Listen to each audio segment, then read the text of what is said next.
RWBY, Volume 5, Episode 14, Haven's Fate. What happens? We start off with a White Fang surrender as Ilya and the rest of the Faunus take control of the situation. Adam and Blake have a small chat and then a smaller tussle before she lets Adam run away.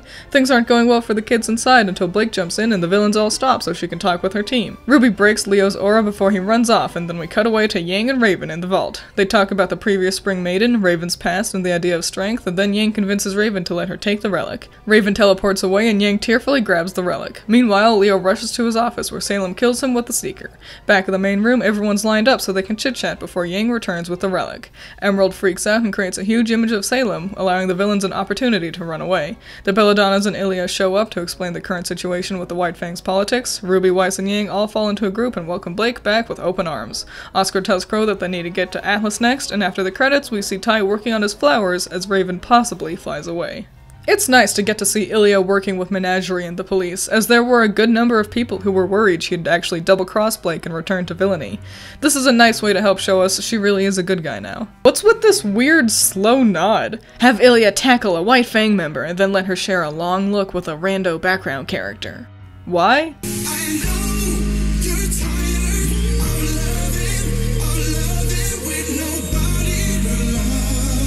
Adam's just now standing up. Blake had time to run over to the auditorium, stare at Yang for a bit, watch Yang jump down an elevator, and run back over here before Adam got up.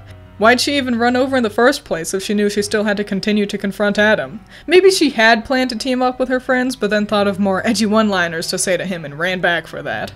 I like this moment where Sun explains that Adam's really the one who's alone here. Blake's learned that isolating herself like how she had planned to do wouldn't have been the right choice. Her friends help and support her, and she shouldn't consider relying on them as being weak.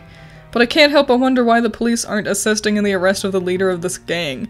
Adam got special mention on the news, but now none of the authorities seem to care. Even more confusing, where are Gira and Kali? Blake's parents disappear once Blake punches Adam in slow-mo. Why wouldn't they keep an eye on their daughter to keep her safe? Why wouldn't they help her with her abusive ex? Why wouldn't Gira insist on fighting one of the radicals who warped the White Fang into a terrorist group? You can try and make me regret coming here, Adam. But honestly, I've got more important things to deal with. Like what? Blake brought the Faunus here to take the White Fang back. She came here knowing that Adam was in charge of this faction. Blake doesn't know about the relics, the maidens, or Ozpin and his magic. Blake's been totally disconnected from the main plot and has instead been dealing with personal issues with the White Fang. Her line here rings pretty hollow once you stop to think about how Blake's literally come to Haven just to deal with Adam. Hey, maybe Adam wouldn't have been able to get away if either of you tried shooting him! Does RT not understand that guns are supposed to be ranged weapons? Blake mentions how Adam wants to lure them away so he can pick them off, except that wouldn't be a problem. They were already facing him alone. Fighting in the trees wouldn't put them in any more of a risk than they already were, especially since one of the police helicopters was tracking him with their spotlight. If they had run after him, then they'd presumably be able to rely on the police to assist them. And if they couldn't trust the helicopter to keep up, then Blake could have called out to Ilya or her parents to help. This is a shittily written excuse to allow Adam to get away. And Blake's line of, "Besides, now he can see what it feels like to run away," feels unbelievably selfish because of that. Since it's blatantly obvious Blake just lets Adam get away because the script said so, it warps Blake into seeming as though she'd rather he be free but on the run over in jail, just to be even.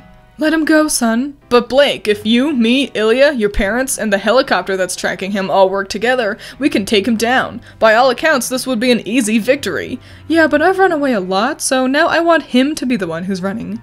But we could arrest him here and now. But I want to be petty and make him run away. Why doesn't Sun go help his friends in the auditorium with Blake? The crowds are dispersing outside, implying everything's getting wrapped up.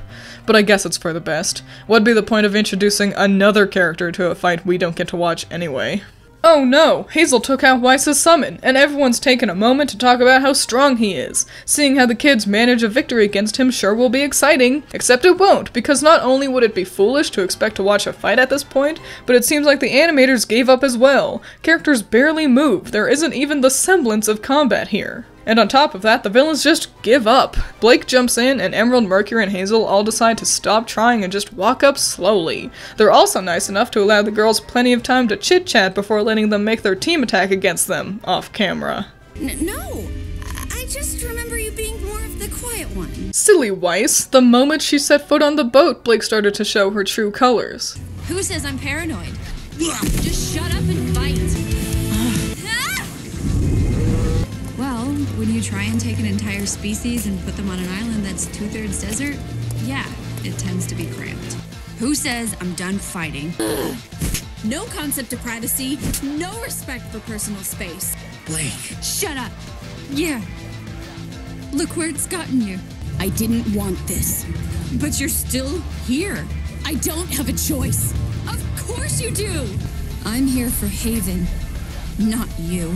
You can try and make me regret coming here, Adam, but honestly, I've got more important things to deal with. A shield's pretty useless when shooting it breaks your aura. Why are Hazel and the teens just letting Ruby take a shot at Leo? Why are the girls just letting him get away? Where did Jean, Nora, Ren, Crow, and Ozpin go? I've never empathized with one of these characters more than with Mercury. You've gotta be kidding me. Oh my gosh, a team attack! That of course we cut away from. Just tease us with getting to see the girls fighting together, but never let us actually see it. Everyone knows that the best way to run your action anime is to have as little action as possible on screen. Make sure you let your audience know that there is a fight happening, but that they don't get to watch it. She would have had to have trusted you if you were in her final thoughts. Cared about you a lot. Good thing Yang's pretty, cause she's also mighty dumb. The logistics of maiden power transfer was the whole point of Volume 3's finale. It's not uncommon for the last thoughts of the slain to be of their attacker. But whatever, just have Yang say random shit. Gotta get this episode to be 24 minutes long somehow. Look at this awkward way they have to animate Raven crossing her arms. Which is it, Mom? Are you merciful? Or are you a survivor? Those aren't mutually exclusive? The writers clearly had no plan for this conversation, and so the characters just randomly say things. They keep pausing or reacting when we're supposed to pretend one of them has had a real biting remark, but if you pay attention, it's about as rambly as Raven's dialogue back at the camp. Why are we so far away? This is the most intimate the conversation's gotten so far, so why do we have to watch it at a distance? Probably because this was easier. This conversation's exactly like when Weiss talked to Yang back in episode 9. Raven keeps bringing up shit just so Yang can always have the perfect comeback. These lines feel incredibly rehearsed and unnatural. This isn't a conversation, it's two people saying their lines to allow one of them to walk away the winner. It's a shame that they didn't just have Yang talk to her mom believably. Mom, why'd you leave? Do you even care about me? I hate you! Does that matter to you? Instead of a realistic look at how Raven's absence has affected Yang in concluding Yang's arc of I've been looking for my mom since I was little, they just have Raven continually set herself up to be dissed. It doesn't matter how much the two yell, the encounter is devoid of content or character. And if you thought having maiden powers put a target on your back, imagine what she'll do when she finds out you have a relic. Looks like low intelligence runs in the family if Raven's just now realizing that. Besides, I thought the whole point for getting the relic was because they'll never leave you alone. You had planned to get the relic to be able to defend yourself against Salem. Either Raven's completely forgotten her motivations, or the writers weren't smart enough to come up with a good reason for Raven to give up the relic without a fight and just ignored them. The inside of the vault still looks really cool, and the music's nice and mysterious too. Good job, set designers and background musicians. Oh, why you crying? Realize the plot point of you looking for your mom was useless? In all honesty, this scene is really nice, in theory, but the non-discussion that concludes the volume and Yang's arc unfortunately leaves it feeling a little hollow. Why kill Leo? His cowardice keeps him loyal. He's the perfect inside man to keep tabs on Oz. Or at least he would have been if Cinder hadn't have spilled those beans earlier. Salem's been so aggressive towards Leo this whole time, it seems like she's just been looking for an excuse to kill him off, and it's just a waste of a character. Leo's gotten so little screen time that I don't know anything about him beyond 1, he's a turncoat, and 2, he's a coward. The bulk of his screen time was dedicated to exposition dumping and setting up the plot with Crow back in the first episode. Leo's a non-entity in the plot, and his death matters so little that it's easy to forget he was ever around in the first place. Coward. Get it? He's the fucking cowardly lion! Let us spell it out for you in case you didn't get it. What are the kids all doing? Why are they lined up like this is a turn-based RPG? That's enough! Just give up. Wow, really? We missed the entire fight to instead watch Raven and Yang stumble around a too-rehearsed conversation? Why don't you also just have your characters throw their weapons into a ditch while you're at it? No one looks any different though. The kids are acting like the heroes have clearly won now, but for all I can tell they might as well have just stood still and looked at each other for the duration of Yang and Raven's talk. Ruby's breathing real heavy, but that's it. There's no damage to the set, no wounds on the characters, Hazel's still standing, implying that the kids still haven't been able to hurt him. Having Mercury yell and punch the floor in defeat doesn't change the fact that everyone looks fine. Yang's ascension into the auditorium is supposed to feel triumphant, but with how disappointing these last 4 episodes have been, I'm just glad it's nearing an end. Yuri Lowenthal is putting in more effort and giving a better performance than the rest of the cast combined. Emerald, get up, we need to go. Emerald. He deserves to voice a character that actually has a character. I liked this! It's got gross sound effects and animation, and it's really spooky. I sort of wish this had been the first time we had gotten to see Salem, cause this would have been a terrifying reveal of the final boss, but that's just a personal point. The effects and lighting and just everything about these 15 seconds is really well done. Where did Hazel's arm dust go?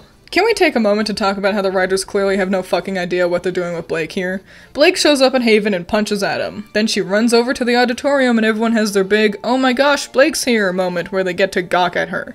Then she immediately runs back over to Adam and waits for him to stand back up. She's stationary when we cut to him in this episode, implying that she ran back over and then just stood still until he got back on his feet. Once she lets Adam run off, she returns to the auditorium where Ruby and Weiss get to have another scene of them being surprised to see Blake here. Once the baddies leave, Blake's family enters just in time to tell her, your plot's got all wrapped up off-screen without your help. Sun then pushes Blake towards her friends where she awkwardly reconvenes with them again, except even though Ruby's given her nods of approval and she rejoined the group in time to do their off-screen team attacks, she acts all coy like she doesn't know if the girls will accept her back. They have Blake reunite with the others 3 different times over these 2 episodes. It's like the writers couldn't figure out which version they liked more. Blake appears and everyone's awestruck to see her. Blake appears just in time to help turn the tides of combat. Blake appears but is nervous about talking with the friends she had abandoned. It's so clunky and awkward that it puts the entire group in a standstill as the writers and directors insist on reintroducing Blake to the main plot over and over again until they get all the versions they liked on screen. What is this weirdo wave Sun gives to nobody? None of the others are paying any kind of attention to him. Why'd he giggle? Why, he saw them earlier. Why is he acting like he's just now noticing them?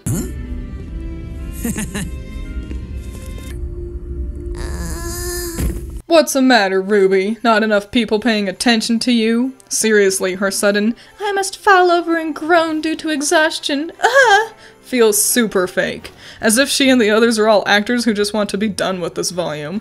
It doesn't need to be believable, it just needs to happen so we can wrap up already. What are you doing here? I was gonna ask you 3 the same thing. That's a long story. Ozpin's back and has tasked us with saving the world by collecting some MacGuffins. In all honesty, very little of the events of Volume 4 made any sort of impact on this volume. Yang seems reluctant to accept Blake back, which makes sense. Blake really hurt her by running away and Yang probably wants to bring that up with her sometime. I sure hope this isn't another one of those plot points that gets set up but goes nowhere. Why don't Juniper get to hug? Content to just look at each other after surviving a fight with Hazel? I guess I should be happy they get to be on screen at all. I love that Aaron Dismuke is able to differentiate between Ozpin and Oscar through his performance. Oscar's line of, I'm alright. Clearly sounds like Oscar. 10 out of 10 job. Why take the lamp to Atlas? This isn't even explained in Volume 6. Why not one of the other kingdoms? Why not put it back in the vault? And so, that was Haven's fate. This episode is really dull. The whole plot point with the villains attacking is just suddenly wrapped up without any real input from the heroes. The dialogue they have when they're lined up implies that the kids have won, but we didn't get to see that. The villains arbitrarily decide to run once Yang gets the relic rather than try to get it away from her. Which, in all honesty, is the smarter choice. They're woefully outnumbered between the 9 heroes fighting in the auditorium and the legion of Faunus and police outside. But it just feels like the bad guys all give up because it's the last episode. Can't keep trying to win, the end credits gotta roll soon. Not to mention, the Faunus debacle feels relegated to stay outside, to the point that none of them run inside to help the protags with the villains, aside from Blake in one of her multiple reintroductions to the team. Blake not only gets to reunite with her friends multiple times, but she also gets to have multiple conclusions with her arc around Adam. Last episode has her beating him, finally standing her ground and fighting back. But the writers also wanted her to have the conclusion where Blake proves she doesn't care about him anymore, while also reveling in the fact that he gets to be the one who has to run away this time. She gets to fight alongside her friends, but in the meantime, her parents, Sun, and Ilya are wrapping up the whole plot she's been involved in for the last 2 volumes. Taking the White Fang back takes a backseat for her multiple comeuppances against her shitty ex-boyfriend. But while Blake has multiple conclusions to her arc, Yang doesn't really get one. The talk between her and Raven is lofted up as being the big climax of the volume. But it's not. It's an overly written dialogue devoid of character or motivations. It's 3 minutes of Raven spitting out random shit to allow Yang a bunch of sick burns and comebacks, because the writers seem to think just dunking on her mom is a good enough conclusion to her multi-year arc of trying to find her. The whole episode feels rushed and clunky with some of the stupidest directing choices I've seen come out of the show. Just cut away from the triumphant return of Blake and the girls as team attack. Have the camera randomly stick itself throughout the vault during Raven and Yang's talk. Wouldn't want to use cinematography to help facilitate the story. We've run out of ways to imply everyone's fighting upstairs, so just have them line up and face each other. And to top it all off, there's no resolution. It's just one long conclusion without getting to see how these events have affected the characters or the world. It just ends, with an after-credit scene that furthers nothing and means nothing. Like with so many episodes this volume, this one feels wholly unnecessary. They stumble around a drawn-out conclusion for 17 minutes and then just cut the camera off. There's no reason for this episode to be so long, aside from, the last episode needs to be over 20 minutes. It's a shitty conclusion to a 4-episode conflict that just ends because the script said so. The characters no longer behave like characters, but rather like vessels to push the plot to its end and talk about what's happening on screen. Despite being the main conflict throughout the volume, the fate of Haven was to waste 3 episodes of animation effort to lead to a rushed, characterless finale. Sweetie, you're not a mistake, you're a regret. No, I don't have a favorite child. I do have a least favorite, and it's the youngest. Come on, make me want to be your mom. It's not a crime if it's your kid. Son of a bitch, you open this gate right now or I'm counting to 3. 1, 4. You're lucky I dropped out of college. I need you to stop going through puberty. I'm gonna start cooking din-din in T-minus 5 seconds. I need this kitchen evacuated for 1 hour. Evacuate the kitchen. You throw gayer than your father, and he's so gay he fucked me.